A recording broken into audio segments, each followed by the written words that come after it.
Hello, my name is Sam Kim and I'm the producer of Tera. And I'm Stefan Ramirez, the associate producer, and we presented Tera at E3 2010. What you're about to experience is a cut-down version of the Tera press demo that was given behind closed doors at our E3 booth.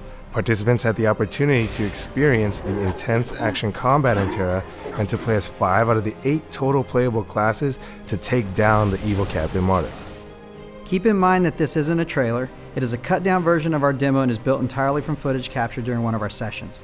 We're going to boil this down to a 5-minute recap that gives you a taste of the experience. So let's begin with a quick overview of the classes we'll be playing. The Berserker has 2 main mechanics that we'll focus on during the demo, her block ability and her wide swinging attacks. Her block ability allows her to mitigate a lot of damage and get up close to swing her giant axe. The Warrior is all about fast attacks and the dodge ability. The dodge allows him to evade danger and engage quickly with his 2 swords.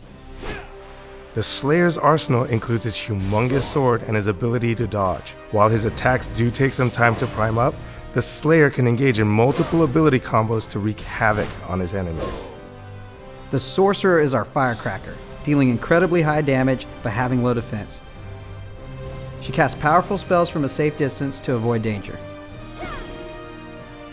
The Priest, with a focus on healing, is a difficult yet essential class within Tera.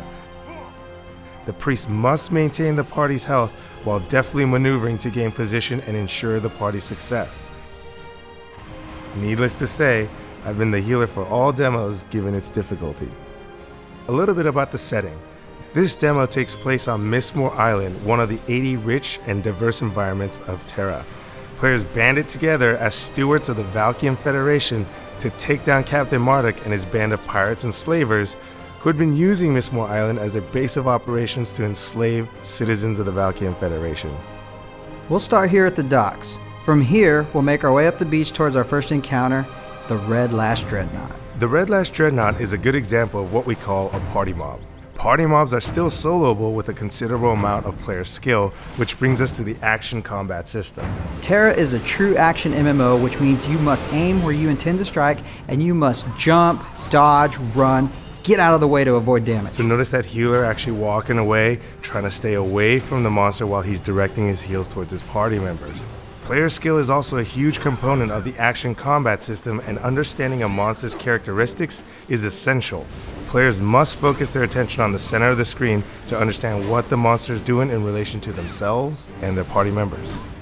Every monster has a unique set of abilities and spells, and will give you a hint prior to using its big attacks. Bam! Alright, you see right there, he just dropped his massive claws into the sand. Anybody nearby was stunned or knocked down. So right before that, he gave you a special hint or a tell. He reared back, he raised those massive claws up in the air, and you had about 1 second to get out of the way. The Dreadnought was but the first encounter, and after taking him down, we still need to work our way out of the beach and towards Captain Marduk's lair. As we infiltrate Captain Marduk's lair, we'll encounter several groups of lesser monsters which will help familiarize everyone with some of their characters' advanced skills and party dynamics. Oh, I love the butchers. These guys get so angry when they don't like somebody, they actually call them out. Every time someone new picks up the game, it's great to see how quickly they learn their advanced skills and engage their roles within the party.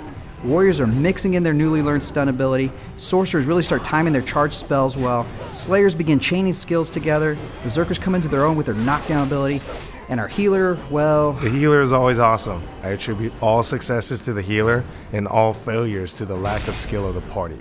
And now it's time to face Marduk.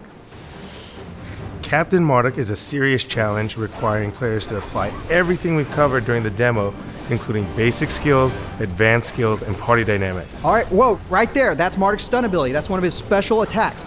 You'll notice right before he did that, he tapped his front foot twice, he reared back, and then he slammed the ground. Anybody close by, you were severely damaged, and you're definitely stunned. What you want to do is look for that tap. When he taps that foot, get out of the way. And that ties into what we're talking about when we say player skill is a huge component to Tera's combat. Timing, placement, direction, teamwork, and communication are all key elements to Tera's action combat. And Marduk is down. Nice one.